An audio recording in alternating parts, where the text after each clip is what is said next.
I'm not gonna lie. After doing a fairly successful season where I have managed to talk about many things, it's interesting that I'm closing off this season by trying to redeem the boy child on one side, but also trying to make sure that the babe feels a little bit special on the other side.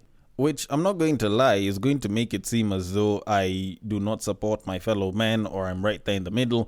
But the reality of it is, I'm actually doing this mainly for the guys. Like, weirdly enough, people don't know that, but I'm actually mostly doing this shit for the guys because I speak for the guys, but I also speak to the guys. But I will kind of get into all of that in a little bit. But first, I want us to go to church for a little bit and discuss how a Catholic priest who was heading a certain church in Ruai somewhere died after having a bit of a lovemaking session with the girlfriend.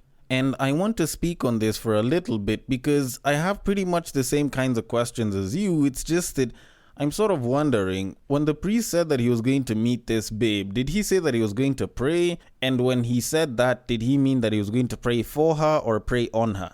Because at this particular case, this is one of those times when you can see that his work was done in missionary and it wasn't the best kind.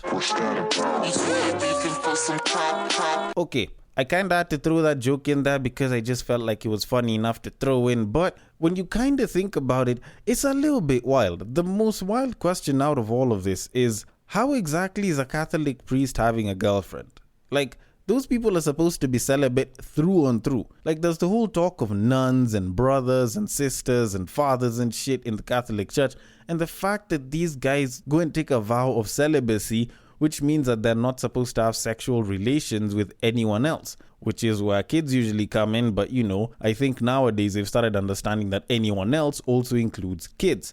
But Catholic shade aside, I am going to read the whole story from the person who actually wrote the entire thing. Then I will give my thoughts on it. So it says, and I quote, "A Catholic priest in charge of St. Peter's Roy has died after a night of fun with his girlfriend at a Muranga hotel. The priest, who has since been identified as Joseph Kariuki Wanjiku, aged 43, was pronounced dead on the morning of Saturday, July the 8th, after his lover rushed him to the hospital. A police report indicates that the lovers checked into Mona Lisa Hotel Delview in Gatanga on the evening of Friday, but he started feeling unwell yesterday morning. The Catholic father was pronounced dead while still in his car, which had been used to take him to the hospital.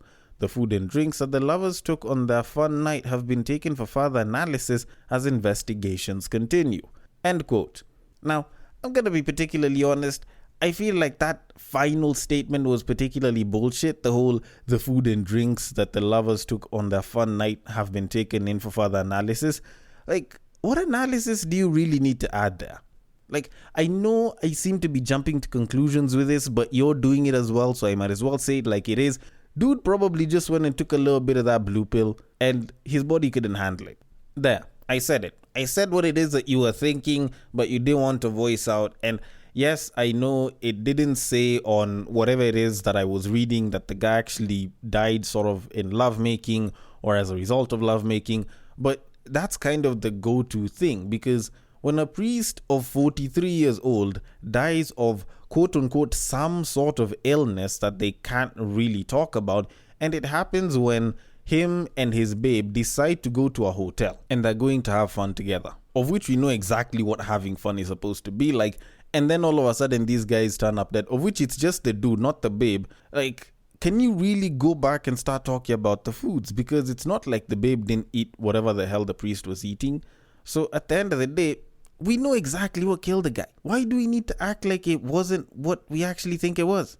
Like, all the girlfriend needs to do is just come forward and admit that, just like this country, she was fucked. And unfortunately, the person she did it with couldn't live with the fact that, she's got bomb pussy. So dude died. Keeping it simple like that. Kind of like this podcast, which I should have started in a simpler manner by just going into instrumentals and saying, "Welcome to Breakdown on My Side, your number one breakdown podcast, coming to you from Nairobi, Kenya." The man on the mic is a man who thinks about taking the pill, and I'm like, why you gotta be so blue? He's a man who believes that astrology should have been the study of ass. It is none other than your tall, dark, and mildly handsome man, Sir Denver B. The show is To Eat Street, the show where we take a deep dive into Twitter, pull up a couple of tweets, and break them down a little bit. Now, as usual, if you know the drill, you can repeat it after me. If you don't know the drill, it's okay, I can assist you. And if you know the drill but you're not utilizing it as is, then what are you waiting for? It is a very simple way for you to contribute to the making of these episodes via submitting the suggestions of the tweets that you feel should be discussed. And it's a pretty simple drill, almost sounds like a song, and it goes like this.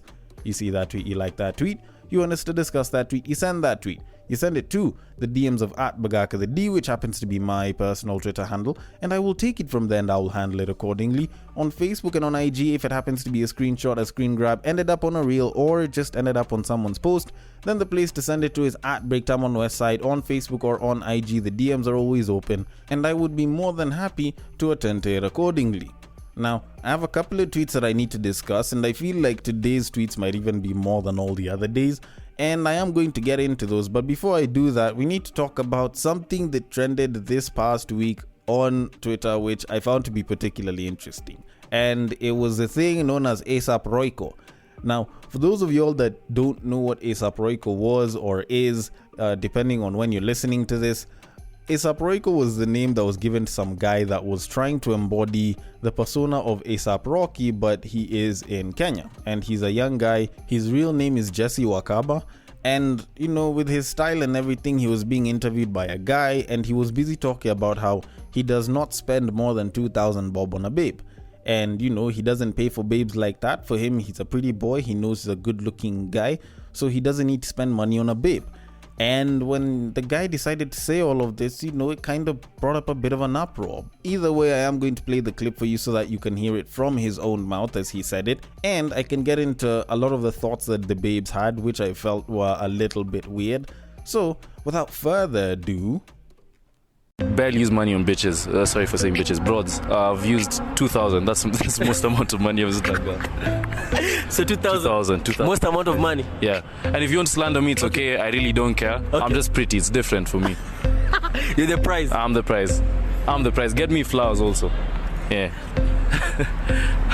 I want them to hear. But yo, if you're going to hate, buy me flowers. Yeah. I'm handsome. Yeah. Also, I'll buy you flowers. Of course, I'll take you out once in a while. Of course, to show you're a queen and all. Yeah. Also, I'm a king, man. Yeah. I'm cut different. Like, how many pretty niggas do you see like this? That's why I said pretty fly got the fucking second, bro. Yeah. So yeah, I've only used 2,000 actually. Yeah. Dead. So hey, shit, we out, gang. So after this video was put out and it started trending and people pretty much branded him as ASAP Royco, considering he looked quite a bit like ASAP, dresses like ASAP, had this unique sense of style and everything, a lot of the babes are sort of attacking the whole, oh, you know, he's just a broke boy, or oh, what makes him think he can say this. And the weird part is, dude's also trolling the dude. And it pretty much seemed like a lot of people were just out to make this guy look bad, all the way till I think there was someone who went and got like a Twitter post that he had done from I think 2-3 weeks ago, where he was talking about how he's got potential even though he can't pay or afford rent right now and shit. And you know, like, guys have pretty much been talking shit about this guy, yet to be very honest, I actually don't have too much of a problem with him. I'm actually sort of on his side, mostly from a confidence level, because saying such shit openly isn't very easy for a lot of guys, but mostly it's because I know that in as much as people might not like what he's saying, babes have been doing the same shit for, I don't know, like 3-4 years, and they've been saying that it's okay and that what they have are standards, and if you can't match up the standards, then it's okay for you to walk off. And dudes have gotten to the point where they were like, fine, if that's what you want, it's okay, then you do you, and they move on. But suddenly when a dude has more or less the same thought process and, you know, the same rhetoric, and, you know, the guy even says it more or less the same exact way babes do, all of a sudden the guy is what? Like, he's a brokey and he should just admit that he's broke and he isn't worth shit. And you think you're worth what?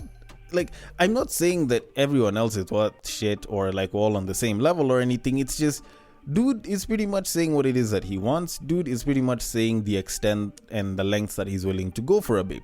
And frankly, that is his opinion. That is his preference. Now, if someone was showing me this clip probably like 3-4 years before, or like if this clip was done like 3-4 years before and I saw it back in like 2019, I'd be like, dude is probably aiming it a little bit wild, but I can kind of see his point. You know, the guy just wants to be appreciated the same exact way babes are busy trying to ask for appreciation because they're beautiful, and he's pretty much saying the same exact thing because he also believes that he's a good looking person.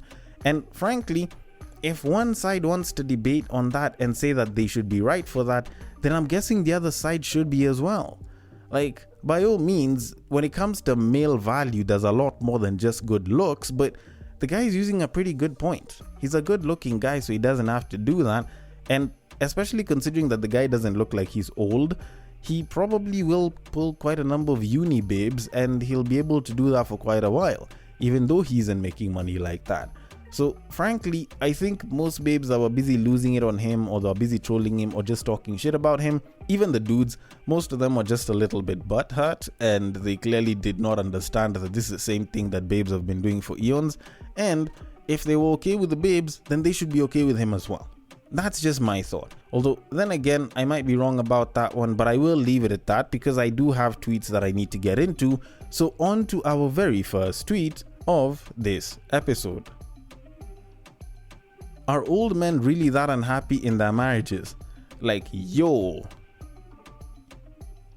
Okay, I cannot speak to the happiness or unhappiness of a person, mostly because I think people don't entirely understand happiness, because people think that happiness is, you know, this joyous feeling that's always there, which isn't always the case. Sometimes you can be struggling but happy, but more so than that, I will admit that I have not spoken to any old men about their happiness in a marriage, and I have not gone and done any particular research per se into older men's happinesses in marriage, or at least the Kenyan older men's happiness in marriage. And all of this was prior to me doing this episode with this tweet. So whatever I'm about to say next is literally just me pulling a bunch of shit out of my ass. So you can take it with a pinch of salt, a dash of aromat, and a whole lot of skepticism. But here's what I personally think. I think a lot of these guys, in terms of looking at the happiness with marriage or not, I think most of it comes down to the fact that a lot of these guys got married not because they were in love or because they actually wanted to be with this woman for the rest of their lives per se, but it was mostly because they had a certain life milestone that they needed to go through, and they knew they were at that age, so they went for the person that had either tolerated them for the longest time, or that they believed was the most respectful and possibly the best person who would make for a mother to the children based off of how they behaved and how they saw they behaved pre-marriage and pre-moving in with dude. Like, that was how a lot of people did it back in the day. People weren't moving in together all that much, so most times your assessment of someone was very based off of what it is that you see them doing when they come to your place and when you interact together outside of the house and shit. Then on top of that, a lot of these guys weren't particularly marrying these women because they were in love with them. Because I'm guessing at that time, the whole concept of being in love and being in the fields and shit hadn't really taken a hold. And most of these people were from a traditional setup. So it was a case of go look for a good woman to marry. And especially if you're marrying from a different tribe, essentially you're just trying to look for someone who's got good qualities that you seem to be interested in to a certain degree and that you've been with for a while. So you're like, you know what, let's get married and have a bunch of kids and shit. And as a result, after doing that, after moving past the milestone and, you know, having a bunch of life, having some kids, over time they start to realize that their own personal happiness was not catered for when they were at that age. They did not look for the babe that they had the most feelings for. They did not chase the babes whose bodies they liked or anything of that sort. So you find that some of them will now start chasing these younger girls because that's what they see and they like, especially to them, considering that when they were at the age of these young babes or even a little bit older, they wanted them, but they had a very different set of interests that they had to go for at the time. And as such, you find that some of these guys probably aren't that happy because the person that they dealt with probably put up a pretty good face and is very respectful or is a great mother, but they're probably a shit partner to deal with. Or they themselves are a shit partner to deal with. Or even worse still, they don't know how to be good partners. Regardless of whether it's the man or the woman or both of them. They just don't know how to be good partners. And as a result, you find that these guys will probably spend a lot more time outside of the house. They will probably spend a lot more time probably chasing babes or at a bar or just doing something that will keep them away from going to the house, because they know the moment they go to the house, they're either dealing with a nag or some sort of a problem, or they just will not find peace in the house. But then again, like I said a little bit earlier, this is me pulling some shit out of my ass, so take it with a dip of custard and don't take it too seriously, because it's not definitively true or anything. It's just a belief that I have. And I might be wrong about that one, so let's hope I'm not wrong about the next one. So on to the very next tweet of this episode. If you're waiting for a man to get rich before you take him seriously, take note that men don't fall in love when they're rich. I actually find this to be particularly interesting because it's actually a babe that wrote this, not a guy. Like, normally you'd expect it to be a guy and they'd be called a simp, or they would talk about how, oh, you know, if you're broke, just admit it and go work and make money and shit. But the reality of it is, when you kind of think about it, like, what babe is saying is actually true. Of course, it's not like, oh, you know, like rich men don't find love or rich men don't fall in love or anything like that. It's just in the context that she was talking about it, or at least the context I believe she was talking about it, she's making quite a lot of sense, because there's a lot of guys that are passed up on simply because the babes think that this guy doesn't have money or this guy isn't financially stable. And I'm actually supposed to be doing an episode on something similar to this, either next week or the week after next week. And it's actually involving some babes that were busy talking about dudes who can't come up to their level because they don't make money like that, or they're a high maintenance babe and all. And okay, it definitely sounds a little bit worse when I say it like that than when I read whatever the hell I'm supposed to be reading on that episode. So you can stay tuned for that. But either way, as I was trying to say, there's a lot of babes that look at a guy and they're like, I would date him, but he's broke. And that but he's broke part, or he doesn't have money like that, or he's not doing as well, is something that will push away a lot of dudes. And then you find that these same babes will try to go for a guy who has money. You know, the same kind of guy that is being chased by a bunch of other babes. Because this is babes who are from money, and babes who are sort of middle class, and babes who are probably even low class, that are all chasing the same rich guys, which is a very small number. And a lot of these other guys that are either struggling or are almost doing well for themselves, that are being left or being told to just go and get the scraps, in terms of the babes at least. And all of a sudden, these rich guys are spoiled for choice. So how exactly do you think a guy who probably hasn't had as much attention from women for most of his life going to sit down and be like, out of these tons of women that are now approaching me, that now are expressing interest in me, I am supposed to look at just the one babe and be like, you know what, out of all of these babes, of all of these kinds that I like, I'm going to say fuck it and I'm going to try and stick to one. Like, do you think that's going to be particularly easy for a lot of these guys to do? After possibly 20 something years of being rejected and being passed upon by other babes. Like, dude will get as much pipe as he can, as he's busy trying to find someone to settle down with. If he is actually thinking about it, the guy will just be getting pipe from babe after babe after babe after babe. And these are the same babes that will come back complaining that these guys don't want to settle down, these guys aren't trying to have anything serious, and you know, they want a guy that wants something serious, but all of these guys just want to shag. And yet, you guys, when you had your chance to secure this guy as he was still coming up, you decided not to. And you pretty much decided to wait for when the guy has money. Now you're leaping at him just like every other babe, and you're suddenly feeling pissed off when the guy is doing the one thing that gives him the most benefit with the least amount of responsibility. Like, it's a big part of the reason why some of these guys don't even want to settle down nowadays, or aren't even trying to settle down, or they will settle down with one babe, but they'll be banging a couple of other babes on the side, of which most of those babes are even interchangeable. Like, at the end of the day, this is kind of a problem of your own making, because if you gave some of these niggas chances early on and they pretty much feel almost indebted to you as they're on the grind, they probably wouldn't cheat as much, or even at all. Because what's cheating on a babe that's been with you, that's been very supportive of you while you're on the grind, versus a bunch of other babes that just popped up simply because you have money and you've been pre-selected by another babe? Like, there's a lot of guys that can do that math and be like, you know what, it's not worth it, and they'll just leave the babe that's trying to be with them because they know that they have a babe at home that they love and adore who's been with them since day one. Although, then again, considering that this discussion will definitely require more time and its own episode, I will leave it at that, and I will move it on to our very final tweet of this episode. The boy you're so deeply in love with literally sacrificed your life, probably has his tongue throat deep in another person right now as you cry and beg and ask God, why me? You've literally been left in a desert with no water.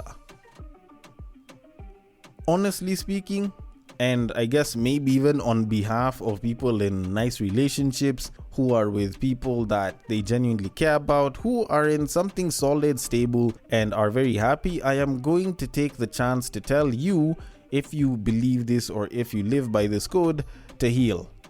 Like, y'all need to heal. Yes, were you cheated on? Does it suck? Yes. Both of those things are particularly bad. And knowing that your babe or your dude is with someone else, or the person that you're interested in, the person that you gave your life to is with someone else, it absolutely sucks. And it absolutely pains to the damn core. And I know what they did to you was hurtful, and I know that it seemed very insensitive of them, and sometimes you probably wish they could burn in hell, but it's unfortunate that they've moved on with someone else and they're happy. But you need to accept that shit happened and you were hurt, but you can also be better and you can move the hell on. That moving the hell on part is the one that most people never really want to do. Some people like wallowing around in their pains and in the fact that some person did some shit to them. Like, I'm not saying this out of spite. I'm not saying this because I'm in the happiest relationship ever. I'm mostly saying this because I get tired of seeing shit like this all the time. Like, you're finding people busy talking about, oh, you know, we're so happy you're doing this. And then there's someone who's going to be over there just commenting, oh, mtaachana tu. Oh, wait until they cheat. Like, why are you just waiting for someone to do some bad shit? Is it so that it can satisfy your belief that the other gender is shitty? Is it to satisfy the belief that, you know, the person that you have the deepest feelings for is the person that's going to hurt you? Is it that you don't want to have deep feelings for someone? Or is it that you just want other people to share in your pain? Like, you kind of need to ask yourself that question if this is the sort of belief that you have. Because, yes, maybe the dude that you've always wanted to be with, the dude that you thought you'd have a great future with, has his tongue not even deep down another babe's throat, but inside her vagina. Fine. That was a shitty situation. That's a very shit thing to think about. Or maybe you're a dude and the babe that you wanted to be with, the babe that you were already throwing in sacrifices for, the babe that you were pretty much called a simp for because you were going above and beyond to treat her, is busy being pounded by another dude, and when his dick slips out, she'll pretty much take it, slip it back in, and she'll moan and call him daddy, and it won't be faked. And yes, that shit hurts. That shit absolutely hurts to think about. But at the end of the day, you need to accept that shit happened, someone hurt you, and it was sad that that happened, and it's unfortunate that, you know, they couldn't treat you a little bit better, and, you know, they couldn't reciprocate the feelings that you had. But you have to accept that whatever the hell happened, you will move on regardless, because you cannot continue holding on to pain like this forever. Like, you cannot continue using whatever pain you've acquired from shitty relationships to tell other people that their relationships and their feelings are shit. Because at the end of the day, you need to accept that you were not that person's first. You most likely weren't that person's first, and you probably won't be their last. You may not be that dude's first or their last. You might not be that babe's first or their last. But at the end of the day, if they weren't your first or your last, then you have a very good chance to move on and get someone that you can not only have as your best, but someone that you will actually last with. Like, I don't know if I'm making sense to some of you guys, but the bottom line that I'm trying to put here is some of y'all need to heal. Like, yes, some shit happens, but these are matters of the heart. You're going to go through a bunch of pain, but it's not meant to be forever, and you are meant to move on and move towards something better that you believe can be a little bit more sustainable, a little bit more long-term, with a lot less of the hassles and problems that you probably wouldn't want. Although, then again, I might be wrong about this shit, and maybe I'm butthurt about people who are butthurt about relationships, So I want your thoughts on it. The DMs are open. On Twitter, it is at Bagakadidi. On Facebook and on IG, it is at Breaktime on my side. Thank you so much for listening all through this episode and even this season. We take a break. Raw Zone comes in, shortened episodes as usual. And I will catch you guys on the next break.